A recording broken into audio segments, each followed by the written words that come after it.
Hey friends, before we dive into this week's episode, just a heads up. Our podcast talks about suicide, sexual abuse, and other trauma, and some of what you hear may be triggering, so please listen with care.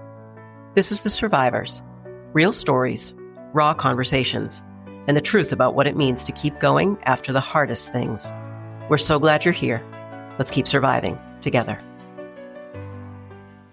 So it's Pride Month. I get very excited. My smile gets very, very big when it's Pride Month, and it is right now. You can't really see that I'm wearing this, but I do have a little bit of swag on today. You can't see it if it's just the audio that you're listening to, but I'm full Monty behind the scenes. So this feels like the perfect time to have a conversation about something we talked about last week, which was identity. This is definitely in the identity category, and authenticity and just belonging. And also, like, you and I talk so much about what it means to survive in so many different ways. And this conversation, where it relates to pride, is about like surviving in a world that doesn't always make it easy to be who you are and to show up as your authentic self. So I already know that you're up for this conversation because you told me that you were, but we actually had a very funny moment before we pressed record. Would you like to share what that funny little moment was? Well, so am I echoing? No, I hear you perfectly. There's no echo. Okay.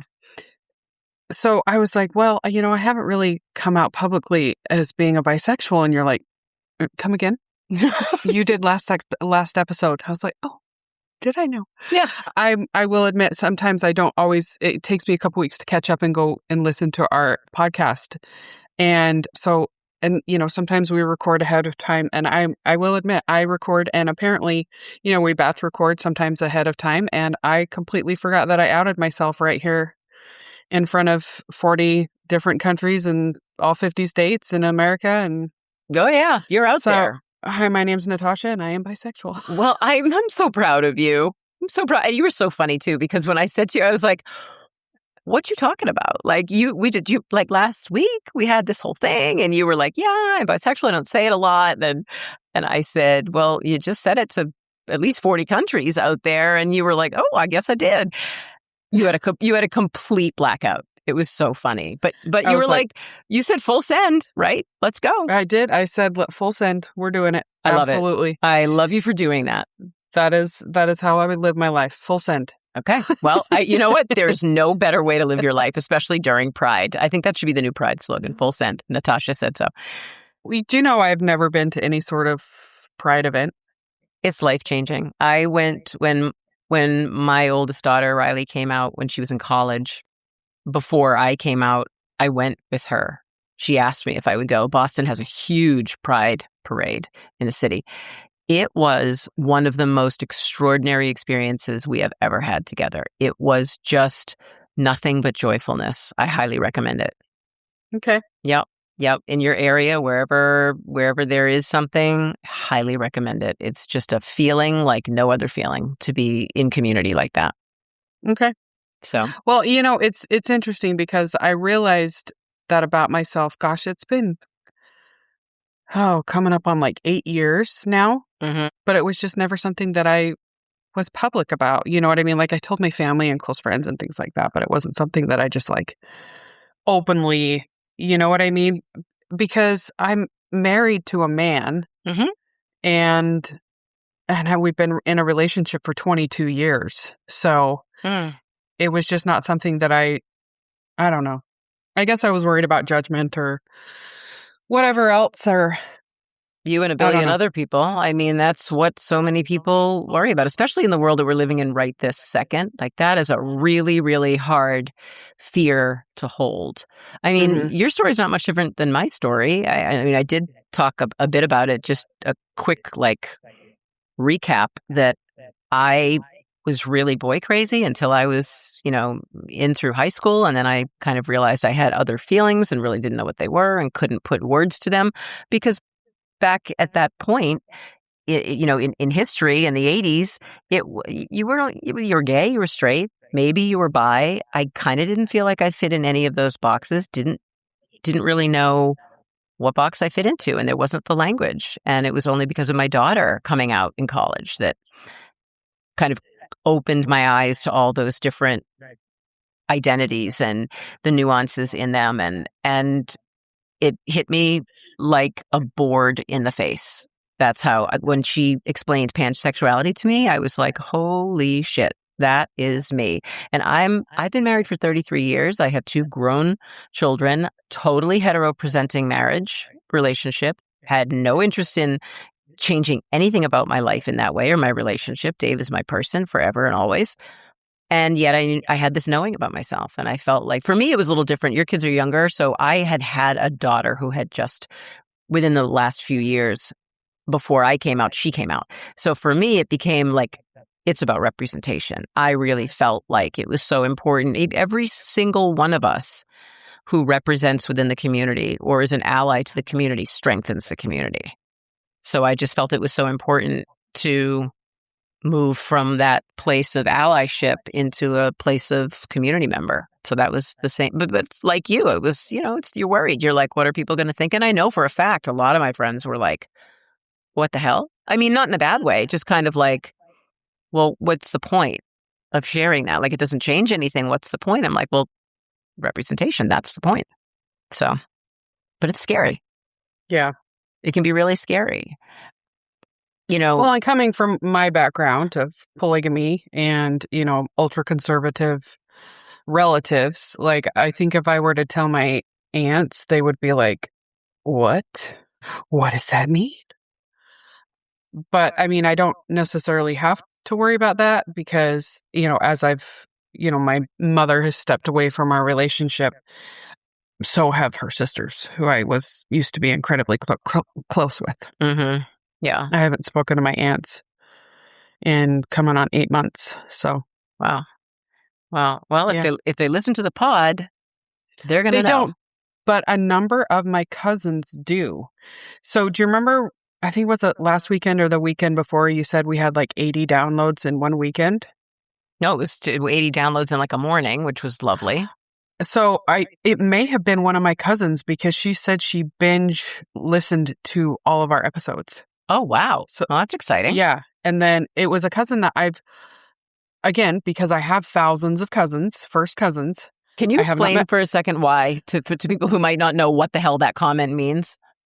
Okay. So I was born into a polygamist family, and my dad is one of 60-something children from my grandfather, and my mother is one of, I believe, 80-something children from my grandfather on that side. And so, yeah, I have 140-ish aunts and uncles and then thousands of cousins. How does that work on holidays and occasions in terms of cards and gifts? I'm just most kidding. of us are, it's weird. I'm kidding. I'm being an asshole. I'm totally just kidding. Well, yeah, it's interesting, that's for sure. But so, yeah, I just wasn't sure how that was going to work out as far as like, I'm not really close with anybody on my dad's side. Mm-hmm. On my mom's side, yeah. And so a number of my cousins do listen to the podcast, and even people that are from Colorado City, that's most infamously known because of Warren Jeffs, my uncle. Your uncle, right? Yeah. And so I have had cousins and extended relatives reach out to me through social media to let me know that they do listen and to say thank you for having the courage to share what I do, because essentially it's giving them a voice that they don't have. Well, I love that. And to all your cousins all around the world, hey, cousins, we're really, really glad you're here and part of the community. So we're talking about pride from a lot of different angles: mental health, coming out, being authentic, and why being yourself, your authentic true self, is probably one of the bravest things that any of us can do. And you're doing it right this second in live, real time. So when you think about pride, here's my question to you, you brand new little pride baby. Yes, I'm kidding. I know you've been out for a little while. What does pride mean to you, would you say? Because I've never been to an event and because I haven't been public with it, I don't have it doesn't mean anything to me. Well, it doesn't have to do with being at an event. Like, Okay. what does the idea of celebrating the month of Pride in whatever way you do? You can do it from your bedroom, from your kitchen, from your backyard. You don't have to go to a parade or be posting about it or be, draped in a gay flag. What does the idea of the essence of Pride mean to you at this point, would you say? I mean, ultimately, I guess what it would mean to me is just being proud of being a part of that community. Mm-hmm. I love that. It's as simple as that. I love that. I love that. And it means the same thing to me, along with obviously lots of other different things. For me, as the relationship I've had with the queer community has changed over the years, and I'm part of it, and I service it as a crisis counselor. It's, it changes and it evolves, and it's beautiful. So I think that one of the biggest misconceptions, and this is just my own personal opinion, one of the biggest misconceptions about Pride is that it's just this great big party and everyone's wearing rainbows and short shorts. And don't get me wrong, it is definitely, especially if you've been to a celebration, like you go to New York City or you go to LA or you're in Boston, it is a party for sure. I've seen the videos. Yep, it's a party. But it's also, I think, so much about resilience. It's just people's resilience and identity is just full on display for everyone. It's about people who, in a lot of cases, have fought really hard and really openly just in this world that tells them not to be who they are. So, these people have experienced rejection and bullying, and they've been discriminated and isolated and cut out of families. And it can be complicated. It can be really, really complicated. When you think about Pride, here's another Pride question. When you think about Pride, do you see it as more of like a celebration, a protest, or maybe both, would you say? Nice celebration. Yeah. Yeah. I mean, it was interesting how it started off as a day, Mm-hmm. and then it went to a week, Mm-hmm. and then it went to a month. Mm-hmm. It's a movement. Yeah. Yeah. It's evolved. And just personally, as someone who's seen it from the outside and then from the inside, it is a beautiful thing to see how it's evolved and how it's created this global safe space for people. Like I know when I visit my daughter in Japan, my oldest lives abroad, it's so beautiful to me everywhere, especially when I, go anywhere in this country or in the state of Massachusetts, of course. I see, pride flags and, pride is welcome here everywhere, especially when I go abroad and I see that. It's just like a beacon. It's this beacon where you just instantly know that there is acceptance and security and safety there. And I just love that. Is that like in Japan? Are Yeah. they openly accepting of it? For the most part, yeah. Yeah, Okay. I mean, gay marriage is not legal yet. They're fighting for it. They're very much fighting for it.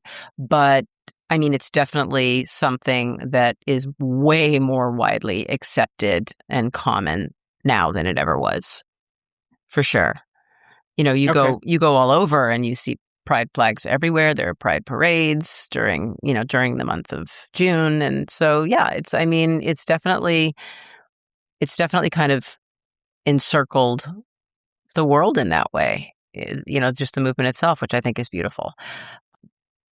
One thing that I myself have learned is that, and again, this is what we talked about a lot actually last week, is that our identity is not a fixed and static thing.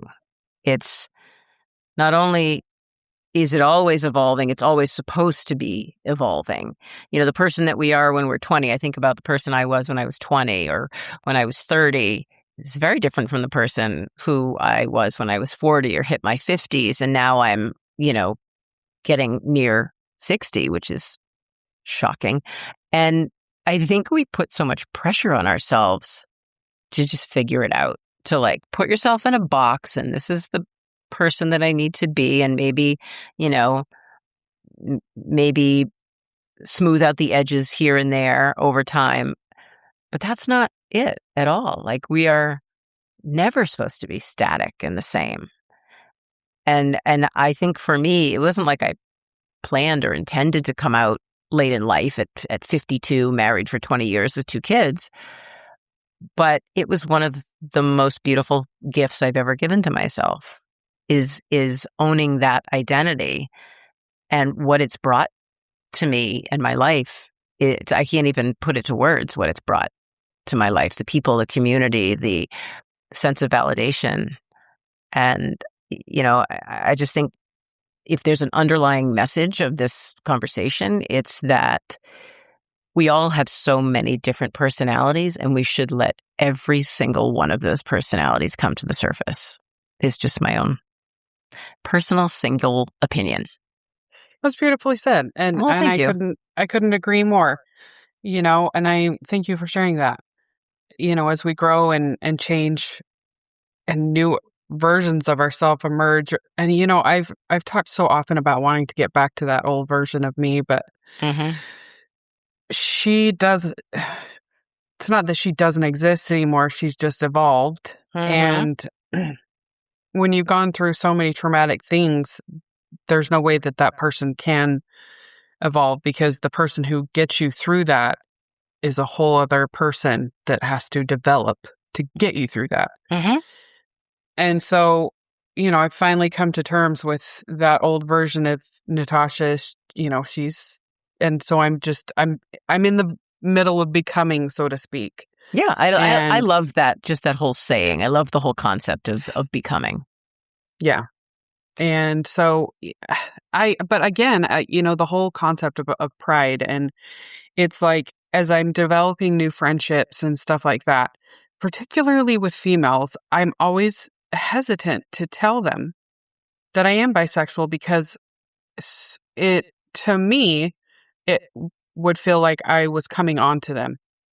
And it's, it's not that. Yeah. You know what I mean? And it's like, no, it's same with a straight person. You're not attracted to every other person of the opposite sex. Like, there has to be like a connection.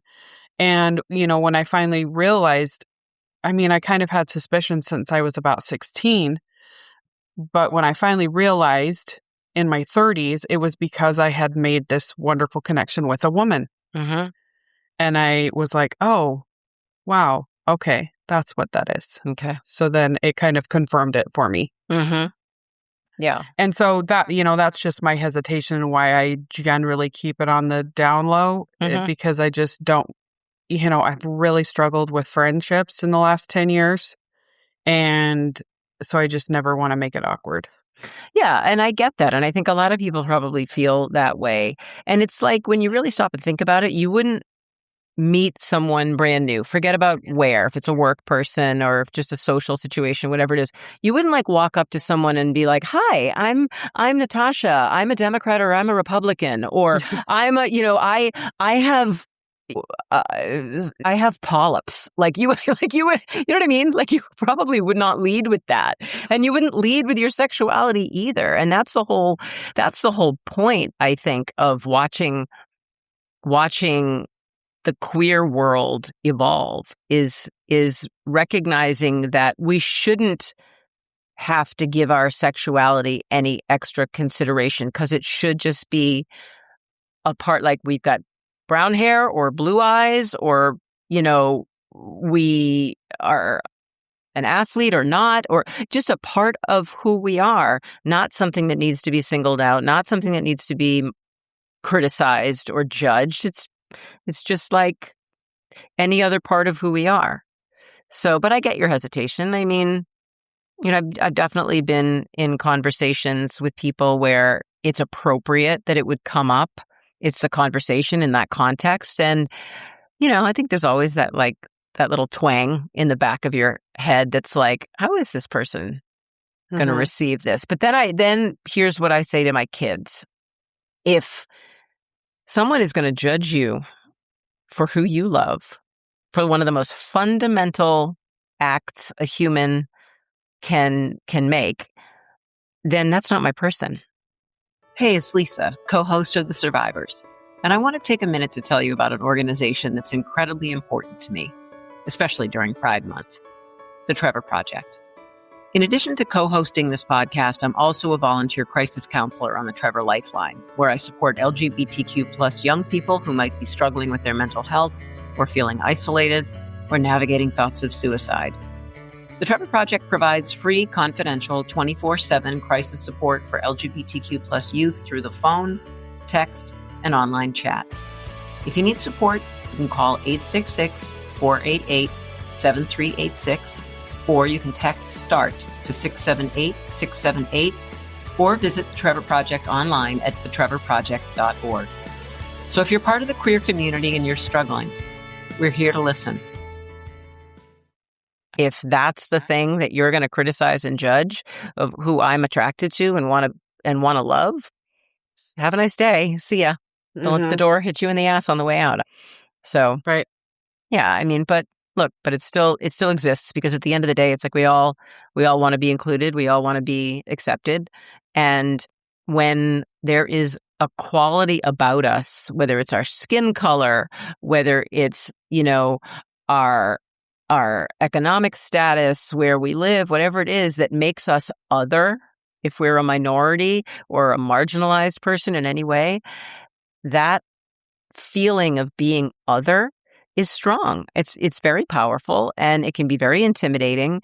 And there aren't very many people who just full on don't give a shit about it. I think everybody on some level gives a little bit of a shit about it.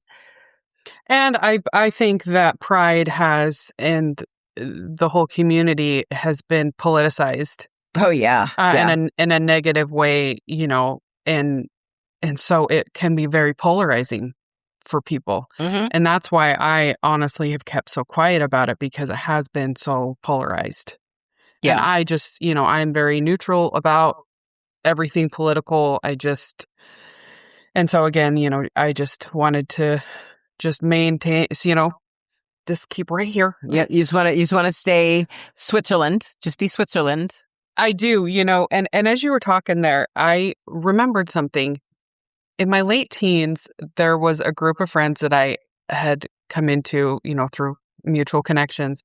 And it was a group of mostly gay men. There was I think there was a few females, but I remember we would party together every weekend, and I felt so accepted. And I just remember how much I enjoyed being around them. And I wonder if it's because underlying I knew, or maybe subconsciously my body knew that that's where I was a part of that community or something. Maybe. I don't know. That's interesting. That's really interesting. And I'm sure the more that you kind of think about that and reflect on that, maybe there'll be some more that you flesh out. Maybe you just instinctively knew. Maybe it wasn't like you knew you were bi in that moment, or maybe you did. Maybe it was just like you saw that group of people as just being incredibly inclusive and non-judgmental, and you knew that you could just show up as you were without any judgment and bitchiness and drama that we often have when we have groups of friends. There's lots of dynamics, and sometimes it can be really rough, especially if you're a girl. It's, girl drama is legit. It's the worst. So to be with a bunch of people who make you just feel good about being who you are, that's a special place to be. Yeah. And I remember, always I've had a big personality, and they just literally accepted me as I was, didn't ask me to be smaller, and love my big personality. And I just remember how incredibly kind and sweet and accepting everybody was, just right out the gate from the get-go. I love that. I think that was probably one of the most fun. I think it was about a year, but I was pretty close with all of them. And it was just a really good memories. Well, you know what? Community matters. Community, places where you can just be yourself. It really makes all the difference in the world. So thinking about why this conversation is so important right now is because mental health, and I get this now, this is the part of my brain that goes to the crisis counselor volunteer part of the work that I do. Mental health stats in the LGBTQ youth community are so concerning. They're so scary. I don't know how much you know about it or don't know about it, but I mean, if you've been listening to the podcast for a while, then you know that I'm a crisis counselor with the Trevor Project. And the Trevor Project is the leading crisis and suicide prevention organization in the country, certainly in the country and in the world at this point. And we service LGBTQ youth ages 13 to 24. That's kind of like our primary demographic. And Trevor Project provides just free confidential support 24 hours a day, 365 days a year, text, chat, phone. I'm one of the phone counselors. But the fact is that the LGBTQ plus youth community is at a higher risk of self-harm and suicide, not because of their identities, not because they're gay or trans or ace or omnisexual, whatever they are, but it's because of things like rejection and discrimination and bullying and stigma and all of those moving parts, just the general lack of support, whether it be from your friends or your family. But did you know that more than 1 in 10 LGBTQ plus kids reported attempting to take their own life this year?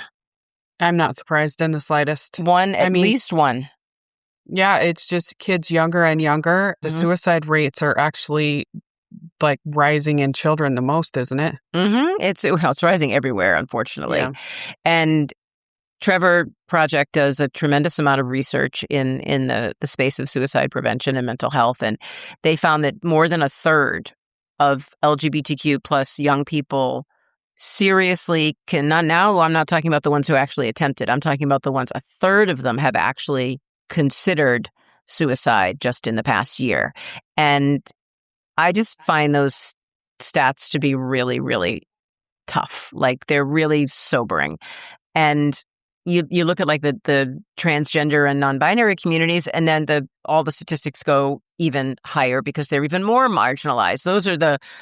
That's the secondary marginalized community within an already marginalized community. So when I just curious, when you hear statistics like that about kids who are struggling in that way, and you think about what's happening in the LGBTQ plus youth community today, what stands out for you the most? Like, what do you feel when you hear that? And honestly, as a mother, it breaks my heart.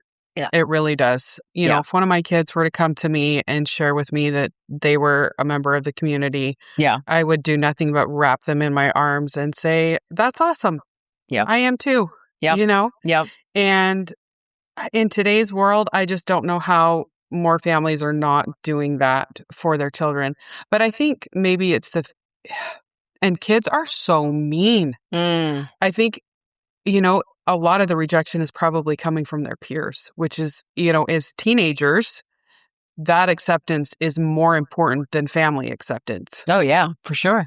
And kids are so mean. It really does break my heart. And it just makes me want to wrap them all in a blanket and say, hey, come sit over here and let's talk about it. Mm-hmm. Yeah.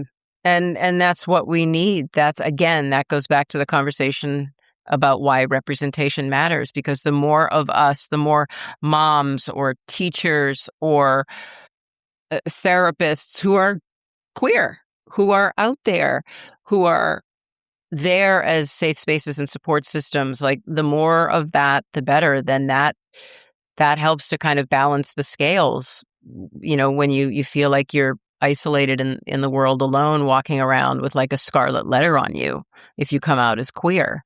It's hard. It's really hard. I mean, I'll tell you, when I started having, feelings that I was not straight, I knew that I was queer, but didn't fully understand what it meant. I definitely was terrified because there were kids I remember like in my 7th and 8th grade class, I have like this very vivid memory where somebody was, had come out as gay. Or no, actually, they didn't come out as gay. Someone thought that they were gay and spread a rumor, and it absolutely destroyed them emotionally. Just that one singular thing. Somebody spread a crazy rumor, whether they were or weren't, no one knows. But That's all it takes is for someone to say one hurtful thing and other people jump on them. They jump on it because they don't want that hurtful thing to be said about them. So it's either you defend it and, oh, you must be the same thing, or you let it go and you're a bystander. So it's a really, really shitty position for young kids to be in. And there's not a lot of guidance for how to navigate that in a healthy way. Yeah. It's scary. It's really scary. So I want to make sure that and I know you feel the same way because we talked about it. So I want to make sure that we share some resources today, because the reality is that the LGBTQ community is, it's struggling. It's definitely struggling today. You talked about politics. That is unfortunately a big place where our community is struggling, unfortunately. So we need all the resources and all the support that we can get. Because if somebody listening to this conversation is struggling right now, we don't want you to walk away from this conversation feeling like you're alone. We want you to feel like we're out here, we see you, there are safe spaces, there are people you can lean on. So if you are an LGBTQ plus young person, or you believe yourself to be and you haven't come out yet and you need support, please, please, please reach out to the Trevor Project. We're, like I said before, available 24 hours a day, 7 days a week. You can call 866-488-7386 if you want to talk to someone. You can text the word START to 678-678 if you feel like texting. Maybe some people need a little bit of a buffer. They don't want to talk to someone. Texting is more comfortable. Or you can just go to thetrevorproject.org and connect with a counselor, just like me, and you can talk to them via chat. So there are so many different ways to connect. And of course, we like to always remind people that, sure, Trevor Project is wonderful if you're a part of the queer community, but anybody who's struggling with anything, it doesn't just have to be suicidal ideation or some catastrophic mental health crisis. You could just be struggling, needing somebody to hold space for you. Call 988. Call those 3 numbers. It's nationwide, and somebody will be there on the other end to listen and give you some resources and hopefully help you navigate whatever it is that you're dealing with. Most important thing is just to realize that you're not carrying anything alone. So kind of circling back to what pride means, I think it just takes a lot of courage to show up as you are. I know I didn't feel like it took courage for me to do it, but it did, because you're never sure how the world is going to respond. When you think about where you were 10 or 20 years ago, what gives you the most hope about the way the world is right now, if you're like a young person thinking about coming out? Well, I know that the tremendous amount of resources that are available that, and more developing every day. And I know that a lot more teachers are equipped to, in schools and things like that. I think just an overall, even though the awareness is there, so it starts as awareness, and then we have like acceptance. And so I think we have more and more people slowly accepting of it. And so I do think the needle is moving in a positive direction, albeit slow. But I do have hope for our young people that they won't feel so isolated and so hopeless out there, and just know that, find a trusted adult if you need to share. And again, I just want to emphasize that the Trevor Project is not just a crisis hotline. Like, if you just need somebody to talk to about anything, no matter what it is, it's available for that. You do not have to be in active crisis to call 988. I'm so glad you said that, right? To call 988 or to call the Trevor Project. And also, too, obviously, since we're talking about pride in particular, I talk to so many young people, especially this month, all the months, but especially this month, who have never, ever told a single soul that they're gay, or that they're bi, or that they're pansexual, or that they feel like they are female and not male. And they tell me for the first time. And what an unbelievable gift it is, an honor it is to hold that kind of space for someone in that moment of their life where they're just expressing that for the first time. So if you're struggling with any of those things, how to tell your family or your friends, we're here to help. We're always here to help. And one other thing I wanted to throw out there as far as a resource is concerned is, so I have a mental health platform that I founded a couple of years ago. It's called the Help Hub. And it's what I hope is one of the most inclusive online mental health resource, toolkit, trauma-informed content type space online that exists. There's a place for anyone to find the help and the support and the tools and the content that you need to support your unique needs, because we're all very different, whether you're part of the BIPOC community or the queer community, or you're in the elderly community or the AAPI community, or you're a veteran. The Help Hub is a place you can go to get resources and information that is really geared to you specifically, but it's all kind of under the same roof. So I just wanted to make sure I put that out there. The link is always in the show notes. It's the helphub.co. And everything, as I said, is free. So if there's one thing that I hope that people take away from listening to this conversation, is that you don't have to earn your worth. You're worth everything exactly as you are right now. You don't have to justify your identity. You don't have to become somebody else to deserve love or to be accepted or to belong. So if you're listening and you're struggling, whether you're questioning yourself or you're grieving or you're healing or in any of the ways that somebody can struggle, just remember there is a whole huge community of us out here who care about you and who are there to have your back and support you. So from me to you, happy Pride Month. And we'll see you right back here next week. In the meantime, keep surviving. Nasha, I want to let you have the last word. Absolutely. I just hope everybody knows how much you're cherished and loved, no matter where you are in the world. Because Lisa and I can speak for, ourselves here. We love you. Mm-hmm. And so just know that there is someone out there, even though we've never met, that we love you. We do. And I hope that you know that. Well, they know it now. That is for sure. We'll see you next week. Bye. Thanks so much for listening and for being part of the Survivors community. No matter where you are in your story, you're not alone, and you're definitely not broken. Healing takes time, and it looks different for everyone. The fact that you're still here and still trying means you're already doing the hard work. If something in today's conversation resonated with you, please share it with someone who might need to hear it too. That's how we keep these conversations going and remind each other that there's always hope. And if you or someone you know is struggling, please remember, help is always out there. You can call or text 988 anytime to reach a trained crisis counselor like me. And for more mental health resources, tools, treatment options, and content to support your mental health, visit thehelphub.co.